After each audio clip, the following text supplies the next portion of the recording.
Kisah Nabi Muhammad Sallallahu Alaihi Wasallam. Peristiwa Isra Mi'raj yang menakjubkan. Peristiwa Isra Mi'raj disebutkan dalam Al-Quran, Surat Al-Isra ayat 1, Surat An-Najm ayat 13 hingga 17, juga di beberapa hadis. Arti kata Isra adalah perjalanan Nabi Muhammad Sallallahu Alaihi Wasallam dari Masjidil Haram ke Masjidil Aqsa. Sedangkan arti dari Mi'raj yaitu kelanjutan dari perjalanan Nabi untuk naik ke Sidratul Muntaha, langit yang tertinggi. Tatkala Nabi Muhammad SAW sedang berada di suatu tempat bernama Al-Hijr, beliau didatangi oleh malaikat Jibril. Jibril hendak mengajak Nabi ke sumur Zam-Zam yang terletak tidak jauh dari Ka'bah. Di tempat inilah Jibril membelah dada Nabi Muhammad untuk kedua kalinya. Dahulu ketika beliau masih berusia 4 tahun, Jibril pernah melakukan hal yang sama. Wahai Nabi, tenangkan dirimu dan berbaringlah. Aku akan mensucikan hati dan jiwamu. Pembelahan dada Nabi kali ini dilakukan sebagai persiapan untuk bertemu dengan Allah Subhanahu wa Ta'ala. Segala prasangka buruk yang tersimpan dalam hati beliau, meskipun hanya secuil, harus dibersihkan terlebih dahulu. Ketika dirasa telah cukup, Jibril mengembalikan keadaan seperti semula, seolah-olah tidak terjadi apa-apa. Ketika Nabi membuka mata, beliau melihat ada seekor hewan menyerupai kuda, lengkap dengan pelana dan tali kekangnya. Hewan bernama buruk tersebut terakhir ditunggangi Nabi Isa sekitar 500 tahun yang lalu. Kecepatan buruk sejauh kedua mata memandang. Wahai buruk, sebaik-baik orang yang menunggangimu adalah Muhammad. Engkau sungguh beruntung kali ini. Nabi Muhammad duduk di punggung buruk, melewati Masjidil Haram menuju Masjidil Aqsa di Palestina. Jibril mengajak Nabi untuk sejenak melupakan kota Mekah yang penuh masalah. Perjalanan pada malam hari inilah yang disebut peristiwa Isra. Sebagaimana yang disebutkan dalam Al-Quran, Surat Al-Isra ayat 1.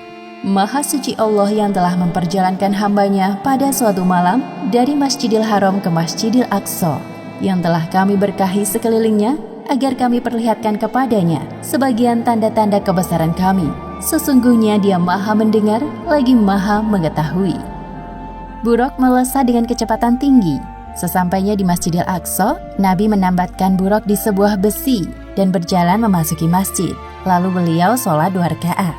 Selepas sholat, malaikat Jibril membawa 2 buah minuman ke hadapan Nabi Muhammad. Gelas pertama berisi khamr dan satunya berisi susu. Wahai Muhammad, pilihlah salah satu di antara 2 minuman ini. Ternyata Nabi Muhammad mengambil gelas yang berisi susu. Wahai Muhammad, engkau telah memilih sesuai fitrah. Setelah itu, malaikat Jibril mengajak Nabi Muhammad naik ke langit. Inilah yang disebut peristiwa Mi'raj. Hanya sekejap, Jibril dan Nabi Muhammad telah tiba di depan pintu langit pertama atau disebut juga langit dunia. Wahai penjaga pintu langit, bukalah pintunya. Siapakah engkau? Aku Jibril. Siapa yang bersamamu? Muhammad. Apakah dia telah diutus kemari? Ya, Muhammad telah diutus. Malaikat penjaga pintu langit segera membukakan pintu dan menyapa Nabi Muhammad. Selamat datang di langit dunia, wahai Muhammad. Sungguh orang terbaik telah datang. Jibril dan Nabi Muhammad memasuki langit yang pertama. Mereka berjalan melewati seorang laki-laki dengan ruh-ruh manusia di samping kanan kirinya. Ketika melihat ke arah kanan, laki-laki itu tertawa. Sedangkan ketika laki-laki itu melihat ke arah kiri, beliau tampak sedih. Siapakah laki-laki itu, wahai Jibril? Dia adalah Adam, manusia sekaligus nabi pertama di bumi. Ucapkan salam kepadanya. Nabi Adam yang mengetahui kedatangan Nabi Muhammad langsung mengenali beliau dan menyapa dengan hangat. Assalamualaikum warahmatullahi wabarakatuh. Waalaikumsalam warahmatullahi wabarakatuh. Selamat datang, wahai putraku yang soleh. Malaikat Jibril menjelaskan penampakan para ruh di sekitar Nabi Adam kepada Nabi Muhammad. Para ruh sebelah kanan beliau adalah ruh para syuhada, sedangkan ruh yang berada di sebelah kiri beliau adalah ruh orang-orang yang sengsara. Selain itu, Nabi Muhammad juga diperlihatkan azab bagi orang yang gemar memakan harta anak yatim. Selanjutnya, Jibril mengajak Nabi Muhammad untuk naik ke langit kedua. Jibril kembali meminta izin kepada malaikat penjaga pintu langit. Terjadi percakapan yang sama seperti sebelumnya. Sungguh tamu terbaik telah datang. Di langit kedua ini, Nabi Muhammad bertemu dengan Nabi Yahya dan Nabi Isa. Jibril mengingatkan Nabi Muhammad untuk menyapa keduanya. Assalamualaikum warahmatullahi wabarakatuh. Waalaikumsalam warahmatullahi wabarakatuh. Selamat datang wahai Nabi Muhammad yang saleh. Semoga kebaikan selalu tercurahkan kepadamu. Kemudian Jibril mengajak Nabi Muhammad untuk naik ke langit ketiga. Di sana mereka bertemu dengan laki-laki yang sangat indah parasnya. Wahai Muhammad, inilah Nabi Yusuf, sapalah beliau. Assalamualaikum wahai Nabi Yusuf, aku Muhammad. Waalaikumsalam. Ya, aku telah mengenalmu, wahai Nabi Muhammad. Semoga engkau selalu diliputi kebahagiaan. Lalu mereka naik ke langit keempat dan bertemu dengan Nabi Idris. Ternyata Nabi Idris telah mendengar tentang Nabi Muhammad dan mendoakan kebaikan untuk beliau. Selamat datang wahai saudaraku yang solih, Nabi yang salih. Semoga engkau selalu dilimpahkan kesehatan untuk berdakwah kepada umatmu. Selanjutnya Jibril dan Nabi Muhammad melanjutkan perjalanan menuju langit kelima. Di sana Nabi Muhammad melihat Nabi Harun dan menyapanya. Nabi Harun menyambut beliau dan mengakui kenabian Muhammad. Ketika sampai di langit keenam, Nabi Muhammad melihat sosok Nabi Musa. Nabi Musa membalas salam dan mengakui kenabian beliau. Namun tiba-tiba Nabi Musa menangis. Jibril yang penasaran bertanya kepadanya. Wahai Musa, mengapa engkau menangis? Aku menangis karena ternyata ada nabi yang diutus setelahku, tapi umatnya lebih banyak yang masuk surga dibandingkan umatku. Setelah berpamitan dengan Nabi Musa, Jibril mengajak Nabi Muhammad untuk naik ke langit ketujuh. Di sana mereka bertemu dengan Nabi Ibrahim. Ya Rasulullah, ini adalah Nabi Ibrahim, bapak para nabi. Selamat datang wahai cucuku yang saleh. Senang sekali berjumpa denganmu. Wahai Muhammad, sampaikan kepada umatmu salam dariku. Katakan kepada mereka bahwa surga itu nyata. Tanahnya subur, ada beraneka ragam tanaman tersedia untuk memanjakan mata dan lidah mereka. Semua hal yang mereka inginkan tersedia di surga. Di langit ketujuh inilah Nabi Muhammad diperlihatkan surga. Beliau masuk ke dalamnya dan tidak berhenti untuk bertasbih memuji kebesaran Allah Subhanahu wa Ta'ala. Subhanallah, Maha Suci Allah. Seusai berkeliling surga, tibalah saatnya bagi Nabi Muhammad untuk naik ke Sidratul Muntaha. Pada momentum ini, Jibril menampakkan wujud aslinya sebagai malaikat. Wahai Rasulullah, sebentar lagi engkau akan bertemu dengan Sang Penciptamu. Namun, aku tidak bisa mengantarmu. Sebagaimana yang disebutkan dalam Al-Quran Surat An-Najm ayat 13 hingga 18. Dan sesungguhnya Muhammad telah melihat Jibril itu dalam rupanya yang asli pada waktu yang lain, yaitu di Sidratil Muntaha. Di dekatnya ada surga tempat tinggal. Muhammad melihat Jibril ketika Sidratil Muntaha diliputi oleh sesuatu yang meliputinya.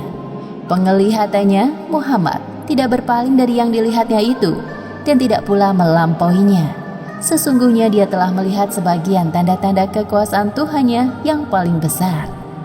Tiba-tiba Nabi Muhammad dinaikkan lagi menuju Allah Subhanahu wa Ta'ala. Tubuhnya mendekat kepadanya dalam jarak yang tidak jauh.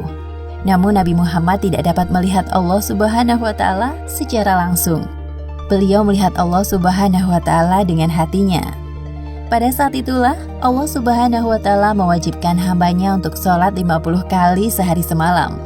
Setelah Nabi Muhammad menerima tugas dari Allah Subhanahu wa Ta'ala, beliau turun.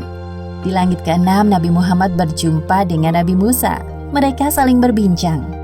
Wahai Nabi Muhammad, apa yang Allah perintahkan kepadamu? Sesungguhnya Allah Subhanahu wa Ta'ala mewajibkan kepada umatku untuk sholat 50 kali sholat sehari semalam. Kembalilah wahai Muhammad, mintalah keringanan kepada Allah. Aku yakin umatmu akan keberatan dengan hal ini. Nabi Muhammad mulai berpikir dan meminta pendapat Jibril. Sedangkan Jibril menyetujui apapun keputusan Nabi. Akhirnya Nabi Muhammad kembali naik untuk menghadap Allah. Nabi Muhammad meminta keringanan untuk umatnya. Maka Allah Subhanahu wa Ta'ala meringankannya menjadi 10 waktu sholat.